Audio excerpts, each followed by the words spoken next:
morning, good afternoon, good evening, baseball fans. Whatever time you listen to, I hope you're having a great day. You're tuned in to the British Baseball Podcast, and for the next 30 minutes or so, we have Gabor Erdos, who is an umpire, sharing some stories and answering some listener questions. And before we start off with the interview, as usual, I'd like to invite you all to subscribe where you can. And if you are able to leave a review, apparently it really helps out the show, so that would be really helpful too if you can. So get yourself a cup of tea, or if you're driving, keep both hands on the wheel and enjoy.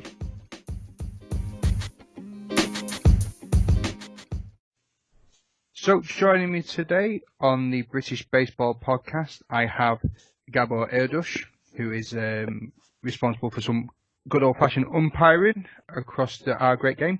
And I've been trying to get Gabor on for a while because I think he's got a very interesting story to tell. And I think it's great to hear from the side of an umpire about our great game. And as one that's attended his BFF webinars on umpiring, it's certainly given me a great insight more into the game as I'm trying to learn it. Gabor, welcome to the show. Hello, Matt. Thank you for the invite. As we touched base just before the show started, we normally run for about 30 minutes on the show. I had a couple of questions written down that I wanted to go through, but we've had quite an overwhelming response from a lot of listeners with some questions, so I'll try and keep my bit to a minimum. But we'll let the good people have their say over mine, because I think their questions are a lot better than mine. Do you want to give us a brief history about the game of baseball and your involvement in it? Yeah, happy to. So my involvement in baseball started in Hungary. I was born in Hungary, and I started playing baseball in 1994. And at that point, it was an unknown thing in Hungary, so we had to build everything from scratch. It was a very interesting, challenging time for everyone, and I just stayed with baseball ever since.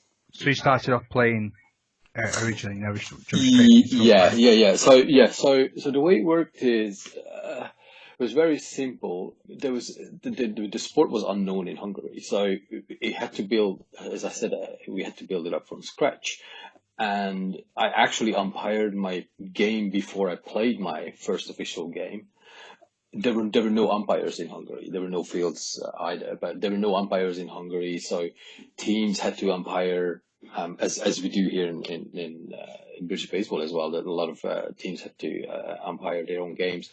The difference was that we were assigned to other teams' games. So I umpired a game on Saturday, and we played our first official league game on the Sunday in 1994. What position did you play? I started second base, so I was the shortest person on the team, obviously. I got assigned to second base, and then I ended up playing my playing career as a catcher. Nice. Well, we had Will Linson on a couple of weeks ago talking about pitching and catching. Really, really interesting. Oh, yeah. So I wish I had someone like Will telling me what to do behind the plate back then. Yeah, very knowledgeable. Lovely guy as well. We touched on at the start of the show about your webinar series. We're a few episodes into it. Do you want to tell the listeners a little bit more about what they've missed out on and what they can look forward to? Yeah, so traditionally, an umpire clinic has two main parts, a classroom session or sessions and on-field practice. So what we thought was that anything that we can teach in a classroom, we can teach through a webinar as well. Obviously, in a classroom, you're sitting there for hours and hours, or maybe even a full day. So we broke up these classroom sessions into subjects, like different smaller pieces. And we're doing these webinars every 2 weeks. And so far we had one about the preparation, how to prepare yourself for the season, how to prepare yourself for a game. We talked about equipment, the importance of safety, so having the proper equipment, or how to look as an umpire, what sort of uniform you should use or you should wear. And then on the second episode or second session, we moved on to the hard a bit, where the first one was about plate work. So how to stand behind a catcher, where to put your head, what to look for, how to signal strike. Well, actually, I did a few slides on just breaking down the strike zone to understand the strike zone is, what the strike call is, where the ball has to be called to call the strike. And then we had another one about how to move if you're a single umpire, what to do, how to move on the field, the idea or the concept of angle versus distance on the field, how to look for it, how to see the plays and things like that. And then the next one, next week, we're going to talk about base work. So when we have more than one umpire on the field, the second umpire, where they should stand and what they should look for, and things like that, responsibilities and bases and runners and fly balls and all sorts of different things. And then later on, probably we're going to be running a little bit behind. I didn't think that the plate work was going to take two sessions, but later on we're going to talk about the tricky rules, so balks, obstructions, interference, and all sorts of different things. I really think that we're sharing important information and maybe like a little bit of insight, as you said, a bit of insight into the wonderful world of hiring. Trying to simplify it or trying to demystify it a little bit for people who don't know much about it or don't think they understand what we're doing. Yeah, I found the plate rule episodes really interesting, and something I thought from a catcher's perspective, it would be really interesting to see, because you were saying about the position in relation to catching, Yes. calling balls and strikes, which is stuff that I never really thought of before. And I really like the bit about the preparation as well, about getting there on time, about the plate meetings that you have, the whole preparation that surrounds the umpiring thing. It feels like a ceremony. Oh yeah. When we get to the base work, it's gonna be a dance. It's like a proper choreography of how to move on the field. So it's gonna be even more closer to a dance. Yeah, it's been fascinating stuff so far. I've enjoyed all the ones that I've been able to. Oh, that's good to hear. I hope there are other people out there who think the same, and this helps them understand more. And the beautiful thing about it as well, it's free, and that happens every other Thursday. It is, yes. Yeah. 8:00. So for those that want to try and get some of the later webinars from time recording that they're still going on, how can people register their interest or join one of your next webinars? So I'd like to ask everyone to drop an email, umpiring@britishbaseball.org, and I will make sure that they are added to the email when the call details go out. Awesome. I'd like to know, what is one of the best games you've actually officiated? Best games? Mm-hmm. 2 years ago, 2017, Senior B Pool Championships in the round robin stages. Austria met Israel, and I was home plate umpire. And I think that was one of the best baseball games I ever umpired. But they're memorable games for different reasons. This is an interesting thing. Among umpires, we take pride in how long a game lasts. So if a game is short, then it means that you had a good game. And last year I had a 9-inning game in 1 hour 54 minutes, which is incredible. Yeah, good going. So that's like a memorable one. And then I'm lucky because I called a couple of important games, I guess, finals of international tournaments. But yeah, if the best game ever I umpired would be the Austria-Israel game, the round robin 2017. Have you ever had any sort of like bad reactions to games or plays or calls? It being an official or an umpire or a referee, one of the fellas that I work with who runs the Manchester Grassroots podcast was trying to get like a campaign about respect for referees. I've heard a lot. He's quite passionate about it, like shaking players' hands in a bit. If you don't agree with a decision, try not to react to it. And I've even seen videos on Twitter and other social medias of coaches of children's teams, little leagues, going absolutely ballistic at umpires over calls. It's like, these aren't the majors, they're not cup finals. At that level, it should all be about having fun. But somebody asked me this question a few months ago, and what I said to them was, I read an interview many years ago with the bodyguard, and he was asked about, do you have any interesting stories? And his answer, this bodyguard's answer was, is if you have stories, interesting stories as a bodyguard, then you're not doing your job really well. So I think this is how I look at my job as an umpire as well. If there is an interesting story or something like argument, like a big argument, or like bench clearing fights and also the different things, if those happen, I'm probably not doing my job very well, because how I step on the field or how I make decisions or how I sell my decisions, I have to kind of like gain the team's respect, and they don't argue with me. I think that's how I look at it. Yeah, I suppose you can probably get a good gauge of it at the plate meetings. For those that don't know, I mentioned plate meetings a few times. I was trying to explain what a plate meeting is. A lot of managers will already be aware of this, but for some listeners that may be new to baseball, like myself, or some that have never really got that involved in it, do you want to explain what a plate meeting is? Yeah, so the plate meeting, the reason why I mentioned plate meeting during the webinars is sometimes the importance of the plate meeting is overlooked. It's like people don't really think it's important. But the two incredibly important part of the plate meeting is that, so to play how it looks is that the umpire or the umpires stood standing at the home plate, and they call the managers, and then the managers come out from their dugouts and they hand the batting orders to the umpires, and they chat a little bit. The managers go back to the dugout, umpire take their positions, and it's play ball time, right? So during the plate meeting, there's an important part especially when as the home team manager hands the batting order to the home plate umpire. It's the point when the home plate umpire is in charge of the game.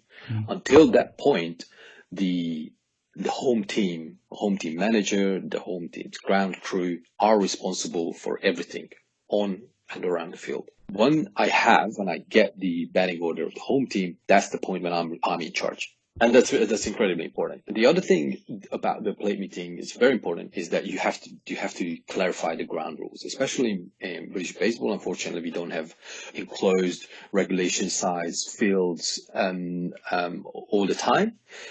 Fields can almost change from week to week. So like when you have to put the snow fence out for home runs, or you have to draw your own dead ball line or foul ball line.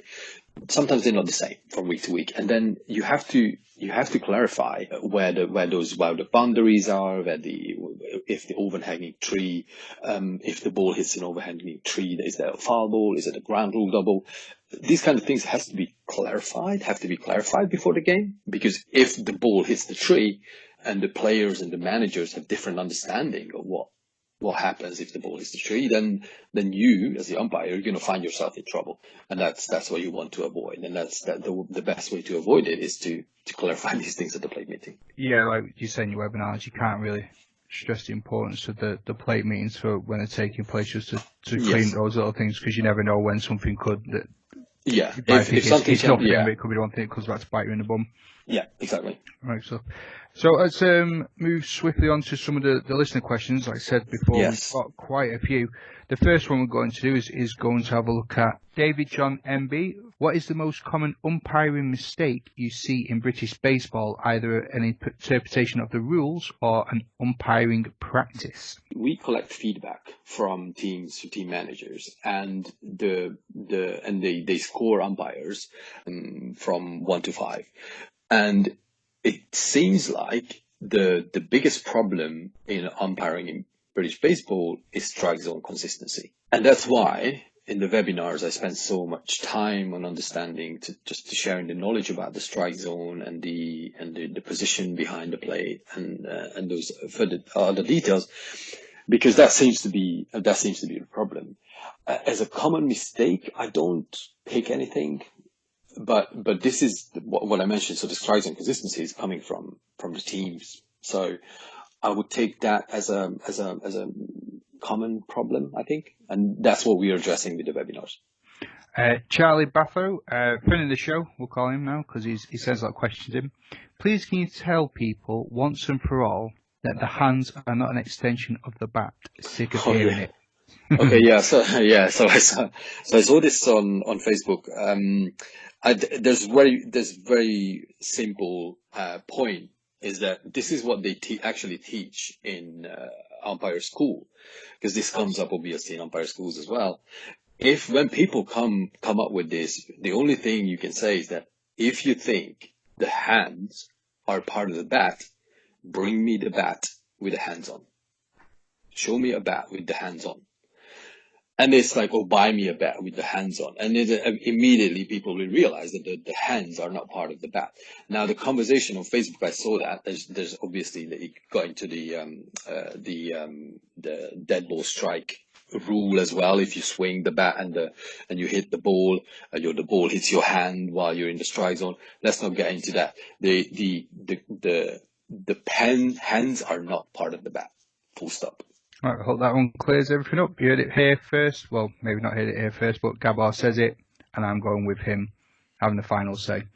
I think this might be a friend of yours, Henry Benjamin Collins. Why doesn't Gabor give me more strikes? Crying face, laughing crying face. There's a few emojis on there. We need to look into the stats, how many strikes I gave Henry during the years. I honestly have no idea. I think the laughing face and the crying face explains a lot of things. As I said during the webinars as well, we umpires want to call strikes. We are out there to call strikes. If it's strike, we're gonna call it. If it's not, if we don't call it, then it's not a strike. So we can't give Henry more strikes if they're not strikes. Bernard Di Lorenzo from WMA. Yes, BJ, yes. Yeah. I used to be an umpire in the UK. Why, oh why, do team umpires wear their uniform and equipment on the outside of their team uniform? It looks unprofessional. Yeah, BJ makes a really good point. I think this is something that we're addressing in the webinars as well, trying to educate people on how to look. I remember seeing a picture on Facebook a few years ago. I couldn't find it. I wanted to bring it up in the webinar as an example. There were it looked like three catchers on the picture. And if you look closer, then you realize that one of the catchers has a ball bag on the side. So then you realize that that's actually the umpire. But the reality is that there's a lot of team umpires. So people, like if you play a double header on a Sunday, you might play the first game and then the second game you have to umpire because there's not enough umpires available to umpire your game. So you're actually a player. So the reality is that people won't change to different clothes just because they're umpiring the game that they should be playing. Yeah, I agree. Ian Blease, the Liverpool Trojans GM, has messaged to say, what's the strangest call you've ever had to make on the field of play? The weirdest things are always in the small print, obviously, or like rules that you don't see often or at all. One of the things that came to my mind, it was I think it was AA or AAA final a few years ago in Farnham Park. Bolton, Robots of Doom, manager comes out to the pitcher. And so the rule is, so it's a mound visit. And the rule is the mound visit starts when the manager steps over the foul line, and the mound visit ends when the manager steps off the mound onto the grass. And so the manager went onto the mound, and they came off the mound and turned back because he wanted to say something to his pitcher. And when he stepped back on the mound, that's the second visit to the same pitcher within the inning, so he had to replace the pitcher. Oh. It's not well known. I've only seen it twice in my life, and this was the only time I actually called it because by this time I knew the rule. So, the other thing is, and this is something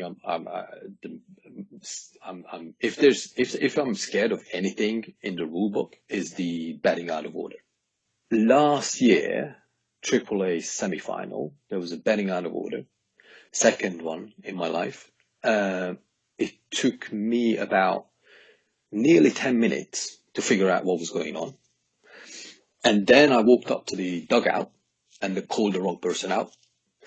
And then at that point, I could hear Blake, the technical commissioner, shouting behind me, no, not him, not him, not him. So I went back to Blake, spent another 5 minutes on figuring out why I called the wrong person out, and I had to change my call and call the right person out. And I honestly, I'm scared of the betting out of order rule. It's just a terrible thing. So what was the impact of those calls in the game? What happened? Obviously the first one, when the second man visit, the manager understood the rule, and then he obviously took the pitcher out of the game, and then somebody else came on to pitch. The second one, everybody acknowledged, everybody knew that there was a betting out of order. It's just who you call out is the question. Because somebody has to be called out, and I don't want to go into details because I probably would mess up this. But it's incredibly hard. We were standing there with Blake Taylor, and we were just like shaking our heads, like, oh, Jesus, what to do now? Seriously, it was that bad. But everybody understood the decision in the end. So in the end, we made the right call. Lovely. So everybody was happy. Great stuff. Kieran Peskett would like to know any tips for judging the strike zone, particularly with pitches that move, and for keeping the zone consistent. Yeah. So BJ responded to this question, I think, on Facebook, and he said, keep your head still. And that's absolutely right. You have to keep your head still. What I'd like to add to that is that you have to remember how to stand behind the catcher, where to stand, and that you have to see the whole home plate, the outside corner of the home plate as well, from the position where you are standing. And because as I said again with the webinars, is like the concept of standing in that position or not moving your head is very simple. If you want to take a good quality picture of a moving object, you need a camera to be still, right? So imagine you had a camera and the body, the tripod. So if you want to stabilize your head, you have to stabilize your body and not move anything in your body. So not just keep your head still, your body still as well. So when the pitcher releases the ball, at that point, from that point until the ball arrives into the catcher's mitt, only your eyes should be moving and nothing else.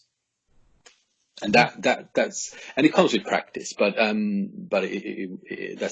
the way to do it. Keep your head still, keep your body still. Awesome, thank you. Now we're going to move to some Twitter questions. The baseball lady has a message, and I know this one you've been doing a bit of research on. Thoughts on electronic strike zone? Yes, so I had to do a little bit of research here because so my first initial thought about this whole thing, electronic strike zone, is anything that improves the game, I'm all in. Now, I think there's a lot of things that going on in the background. I wanted to do I did some research on how the actual technology works. The reason for that is Major League Baseball umpires, after every game, they receive their score sheet, the heat map of every single pitch and every single, what they call it, a ball or a strike, and how the pitch tracking system that's in place evaluated the pitch. How is that different to what this new system is going to do is something I wanted to find out. The reason for that is because I know how the scoring for a Major League Baseball umpire works. So the area where you can call a strike is 17 inches wide, obviously the home plate, plus two balls. So one ball on each side, obviously, but Major League Baseball umpires get an extra 2-inch buffer zone if the pitch is a breaking pitch. So if a pitch like imagine a curveball that is like drops off the table and it touches the front edge of the strike zone, or like a little bit out of the strike zone, Major League umpires get this 2 inches extra. So, and they call it a strike, and the ball is in that 2 inches zone, then the system will call it as a good, it will mark it as a good call. Now, if the new system where Major League or the minor league umpires or Major League umpires will get like the electronic signal into their ears, whether the pitch was a ball or a strike, is it based on the current evaluation system, or is it going to be a completely different one? Because I think that's something that it would be interesting to understand. Will the umpires get that 2 inch buffer zone with this new system or not? That's something I like to find out, because ultimately what you see on TV, the box or like the rectangle that they draw on TV is wrong.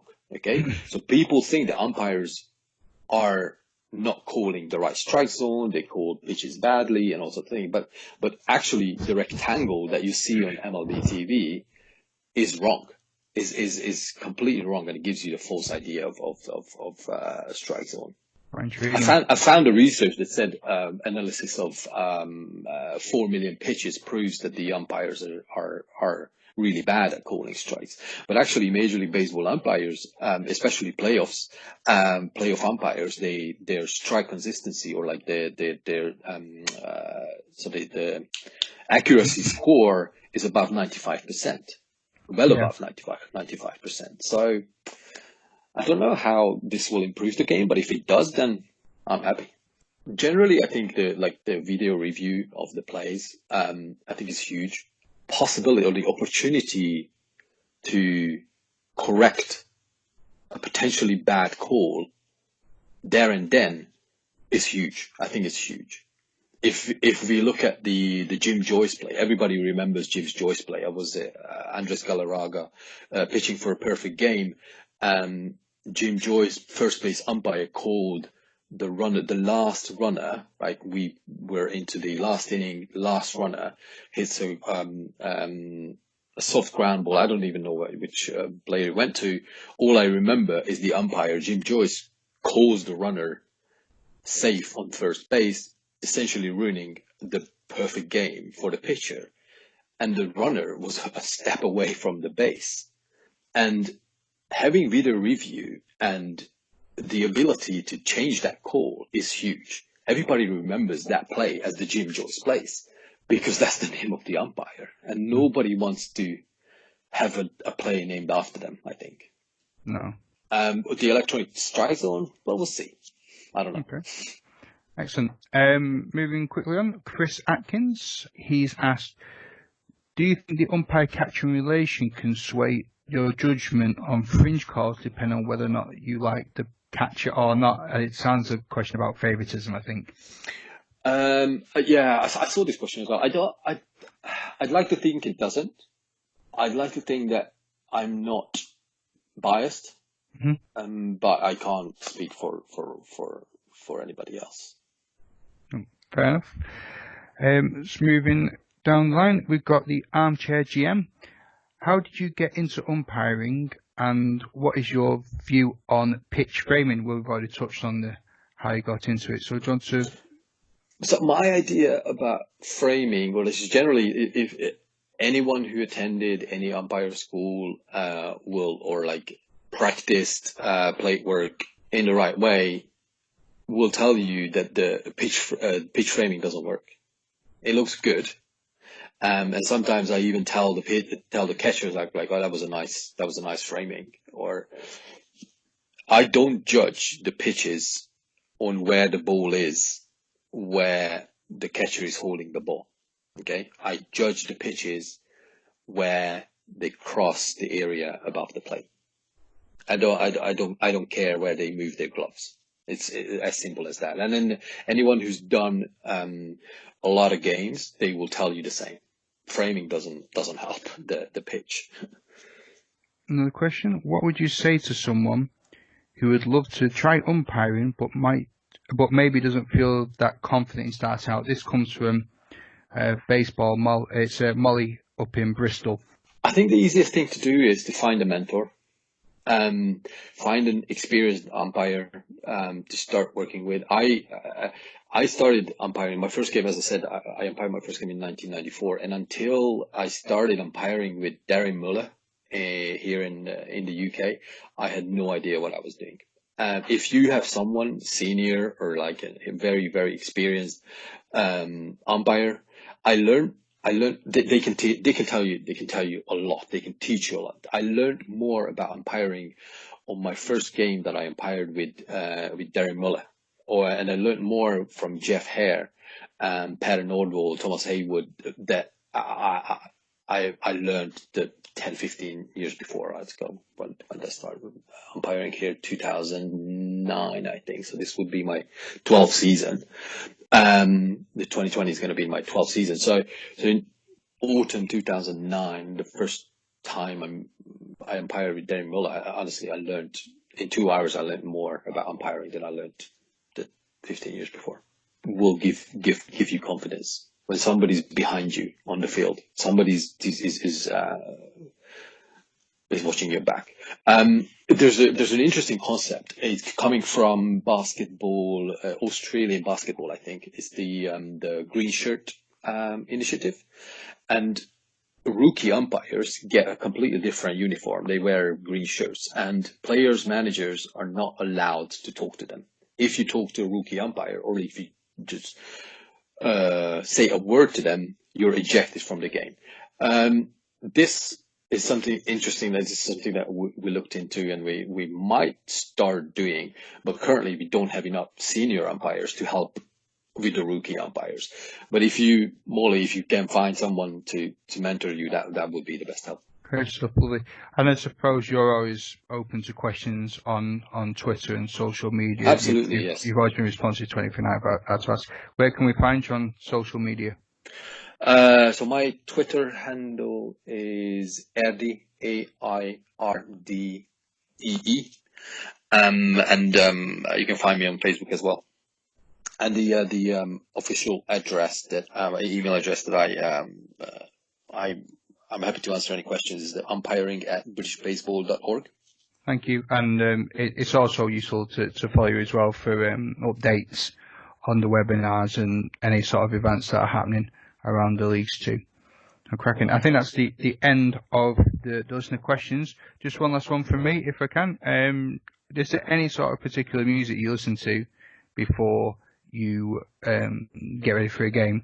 I'm sort of compiling a playlist of British baseball. I've had quite a lot of people pitching so far with their favourite tracks they like to listen to that gets them ready for a game or that reminds them of baseball. So anything you want to add to the playlist? I think I posted it on Twitter. You'll find it. There was a music that was played the Senior B Pool Championship in Belgrade. After plate conference, they put the music on when the warm-up pitches were on, and I found it incredibly motivating. Really good music. It's not my usual type of music, but it's I can't even describe what. Is that a 300 violins one? That's the one. Yeah.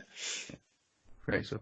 So that brings us coming towards the end of the show. I like to leave the final word open to the guests. So Gabor, anything you'd like to add? No, thank you very much for this. I'm looking forward to any questions that anyone has that I can answer in the future. I just like to tell everyone who's umpiring out there that there's help. There's just feel free to ask the questions. There's a lot of umpires who are happy to help anyone who's struggling to find information or help. We'll do our best to help everyone. And there we have it. That concludes my chat with Gabor. What a really nice guy.